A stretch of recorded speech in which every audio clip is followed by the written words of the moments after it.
Alright, welcome back. Toasting Design, Schekman, Michael Boer, just the two of us today. And today we're going to be looking at TRIZ and its application, or the way at least we apply it in engineering design. But first, let's get into some of the basics. This is a recap. All right, to set the scene for what a design is. And remember, design is not the report thing. It's the work that you do. Yeah. To do this thing called design, you have to first work out what the problem is in glorious detail. We're not going to be covering that today. So even though TRIZ, T-R-I-Z, stands for the theory of inventive problem solving in Russian, it's not actually very good at problem solving, but we'll get to that. Yeah. The next thing to do is to understand where you are in this map of design, and that there are three different levels to design, the highest level down to the lowest level. There are levels of detail from not very detailed to very highly detailed, and there are things which are not very complex all the way through to things which are unbelievably complex. And that forms a nice little matrix of things which are not very difficult and not very detailed and don't require a huge amount of work. Those are the things that require huge understanding to try and figure out what they are. Once you've got those, designing something which is in the low level design that's highly detailed, that's highly complex, that's actually pretty easy. The next thing to do is to think about design considerations. Now, typically students get the whole problem solving and design considerations completely muddled up. The words that we throw and students want to use in reports are task is given, task is understood, literature survey, and then you end up with this thing called a PRS, or for third and fourth years, a URS. Yeah.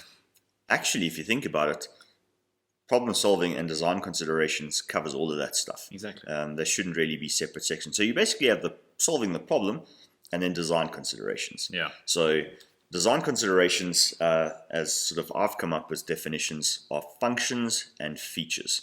And functions, if we throw words at them, are actions, verbs if you like. Yeah. And then the features are the concepts that allow for that action to happen. Exactly. And TRIZ is pretty good at allowing you to come up with concepts that allow for that action to happen. Exactly. So what should we dive into as our first? Okay, so I've drawn up a series of... Should maybe explain TRIZ first. Yeah, I guess okay. So, I mean, we'll go through them today. I mean, Yeah. maybe we'll actually just, come up with a problem and then just randomly pick one of the 40 rules. Yeah, and see how I'm that sort of seeing that's the way it's going to happen. The rules that we're referring to, we've got a nice little diagram, nicely printed out. If you go to Wikipedia, you look up TRIZ, T-R-I-Z, there is a nice diagram you can get a copy of there. There are also textbooks that cover these 40 rules. It's quite well documented. It's quite popular, I guess you could say. And so each of these rules then are broken down to basic what? Principles? Physics principles, yeah. Physics principles, or even certain actions, well, not actions, certain methods. If you consider the first one being division. Yeah, so division, it's also defined as the principle of segmentation. It's basically to take up the thing that you've got and then break it up into a variety of parts. You might do that for a variety of reasons. So this coffee plunger right in front of me is made up of 4 parts: the shaft, the screen, the lid, and the base. Mm-hmm. If any one of those was to break, you can take them all apart, you could replace it, put it back together. You think about a clutch pencil. Clutch pencil is just dividing what a good old-fashioned pencil used to be and eliminating the sharpening aspect, Yeah. and then dividing bits and pieces up. What was your favorite toy as a kid? That would be Lego. Lego is an example of division, is taking things up where you can build a bigger structure using much smaller objects. I mean, if you think about what a building would look like if the walls were pre-manufactured as single components, how many different molds or whatever would you have to have at the wall factory? Yeah. Break it down into bricks. Yeah. I mean, if bricks were any smaller than standard bricks, I guess it would be clumsy. Sure. Well, it's inefficient. If you look at the scale size of the buildings, bricks that are any smaller, it doesn't add any benefit having them be smaller. So, I mean, what we're going to try for the rest of today is basically just, I don't know, let our creative inner design hooligans loose at a couple of actions or problems or things that have gone wrong. and I'm just going to steal Mr. Schekman's favorite word, the caveat to TRIZ is that it's only really good when you're in sort of detailed design. So if you are hanging a jet engine in a really weird way for a really weird application, let's call it a car that's going to go at 1,000 miles an hour across the desert in South Africa, you're not going to be able to use standard fasteners of aircraft because they're not designed for that. You cannot use anything from automotive racing because they're not designed for it. You have to come up with new stuff. Yeah. And we're only so creative. In fact, engineers with great experience are generally not creative when it comes to new stuff. Yeah. There's that sort of resistance to change. And TRIZ was basically invented by the Russian Navy to try and keep their fleet operating just after World War II ended. All right, so let's start the first one. So maybe go with a bit of a backstory before any single one of them. Let's say, for example, you have designed a vehicle now, and it's a small little compact passenger vehicle, and you realize you need to fit a full spare size tire inside of it. But instead of the good old-fashioned Mario biscuits. Exactly. So within the size limitations, what rule can we then apply of the 40? Oh, why do cars have that little half-size? Because it's just there to get you to the next station or to the next repair, so your main tire can then be replaced. Sure. So, and that's the thing is, do you actually need it? Do you actually need to go for the large tire? You need to kind of necessitate that. So it depends on the application of the vehicle and its intended purpose. Used just within the city, no, you should be fine. There's plenty of option. You're operating out in the middle of nowhere. Okay, now you're too far. You need that extra full tire. But at least when you do have the half-size tire, you're forced to drive sort of more slowly and more carefully. So exactly. So let's assume, at least in the context of this, that you actually do need to have that full-size tire within the way of, without compromising and making your design no longer compact or losing space in your luggage or making people no longer able to sit in your vehicle because you've got a tire underneath you, or having a very uncomfortable ride at the very least. So there are 40 rules here, and they come, all sorts of things. So, if I just look at rule number 8, which is the principle of a counterweight, it's also defined as anti-weight. Yeah. So let's think about this. Have you lost your front tire or your rear tire? Ooh, okay, I like where they're thinking. Let's assume it's a front-wheel drive car and you've lost the back tire. Yeah. All right. If you've lost the front tire, move all the wheels around so you end up with proper size wheels and you're driving once the main brakes off. Yes, yeah. And put the, half-size thing on the back, for example. But if you were to use the anti-weight to deal with the problem of keeping the small tire, what have you got as ideas for a counterweight or anti-weight? Let's assume you were in an emergency and you had to keep going at 120 on the freeway, but your spare tire says 80. Well, you don't let your car rest on that spare tire. So moving all weight into the opposite corner onto your opposite corner size tire. Keeping the steering, the power, and the brakes on the full-size tires. You could use the counterweight to basically unload that tire. So, the 80 kilogram or 80 k an hour rating on a tire is a function of load, and more a function of load, I guess, than anything else. So I've then really incorrectly defined the problem. The problem isn't that we need to fit that full-size tire. The problem is that once we have a flat, we need to still be able to, after replacing it, maintain the full top speed of the vehicle. And I would say that would be one concept, is if we did have a problem that there was this half-size tire, if we stuck with it as our original high-level concept, we could use a counterweight so that, okay, well, who cares, you gave us a half-size tire, we're just going to do this and carry on as normal. Right, we're now the designers for a car company, we want to compete, we want to make sure we do have a full-size tire. But there are obviously space reasons for why we've gone for it. Yeah. If you're selling 10,000 cars a month or manufacturing 10,000 cars a month, it's cheaper to put on full-size tires than to order a few things. What about potentially the use of pneumatics and hydraulic solutions? Rule 29. Rule 29, A or B? Well, this in our textbook we've just got as 1, and then A and B is. My thought, I mean, so you potentially have the thing where you have within the vehicle a very small tire. As you pull it out, it inflates into a larger size tire. Yeah. Um, so you're designing a very specialized. Okay, it's not necessarily ideal, but you're no longer dealing with a Mario biscuit. You're now dealing with a normal wheel, just specialized. Yes, you could certainly do that. I'm just trying to find the rule for it. Okay, so my brain's jumped into another concept. I'm now Cool. just trying to find the embedded structures, local quality. I guess it's division. What happens Okay. if, you've seen the back of a truck, we end up with two truck tires bolted next to each other? Yes. So for space, you could literally distribute two Mari biscuits in different places over a car, and then all you have to do is you just have to sandwich them together when you put them back, and you've basically got yourself Yeah. a full-size tire for that. And so with this, I mean, alone, we would now come up with easily three very, very unique concepts that you're not necessarily seeing out there. Yes. And again, they're concepts, they're ideas. These are not the definitive, exactly the final product. And I guess we've come up with these three different ideas because, well, what exactly was that problem? And if the problem was try and maintain speed in emergency situations if you do have a flat and you've got a speed limited tire,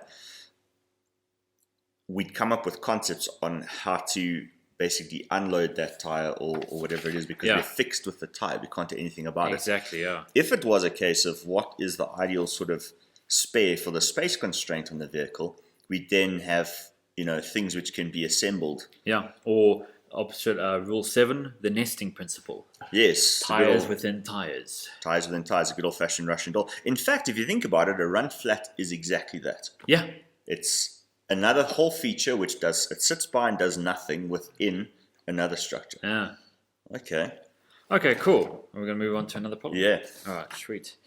Okay, so you have been tasked with designing a super low energy use oven. So minimize energy usage, heat loss, so on and so forth. However, during the cooking process, you need to, whether it's turn over your food or reposition or rotate, do that without having to open the door.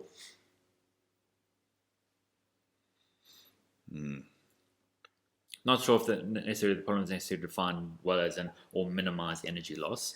All right. So, are we talking about they're principles of thermodynamics, right? We can use radiation, we can use convection, we can use conduction. Conduction would be cooking it on a stove. Sure. Using direct contact heat. An oven is then a mixture of radiation and convection. Yes.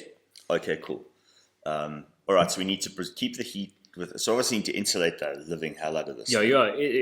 Let's assume at this stage you have devised a way that, provided the door is closed at least to start with, it is great. The first thing I would get rid of is the actual door itself. Yeah. Simply because any form of glass, double glazed or whatever, does emit, you can feel it. Yeah. If you think about modern cameras, why the hell is there a door that you can see? Why is there a light inside? Yeah. You could literally put it in a thermal camera. And exactly what I was thinking, yeah. All right, fine. So we make sure this thing is completely heat tight. Nothing comes in, nothing goes out. We then have to flip this. What kind of food is this? Well, the idea is roasting a chicken or something. Yeah, let's say something like that, yeah. Or a delicious Wits pigeon. Okay, so we have to turn the thing over. Admittedly, if the airflow is absolutely properly done, the thing being cooked should be suspended so he can get to it all around, right? True. Yeah. Okay. I think maybe it's you're roasting vegetables or something like that. Okay, so you want to. Okay, right. You need to rotate them so they don't brown too much on one side. All right. I go for rule number 10. Preliminary action. Okay, cool. So basically that's sort of like presetting a mousetrap.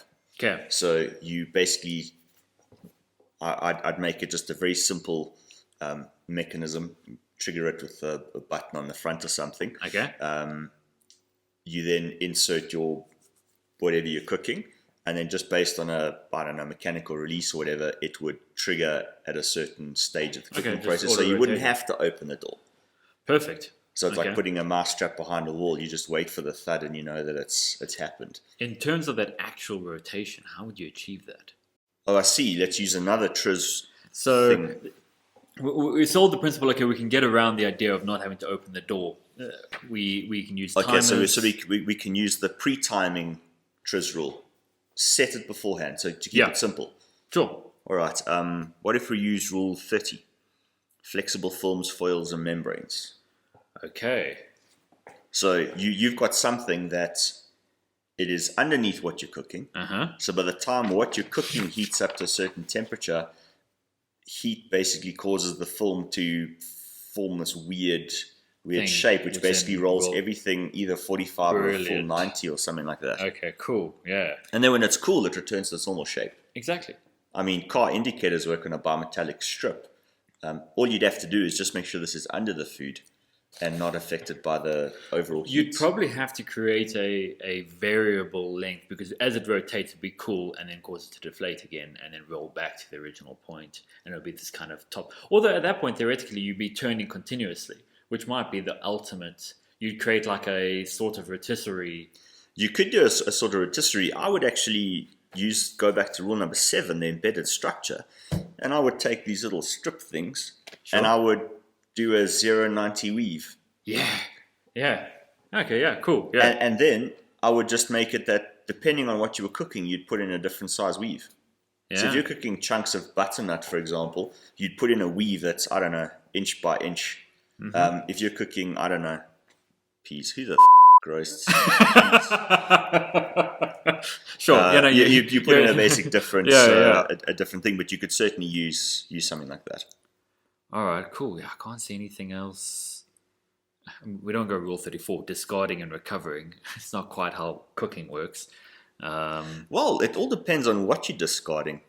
What do you think? Almost like a baking paper sort of thing. No, I'm just thinking like from the complete physics point of view. So, I mean, what we're trying to do is, and I mean, thermodynamics is that weird thing. If you put something hot in the fridge, the fridge is trying to suck the heat out of it. If you put it in the oven, though, it's the other way around.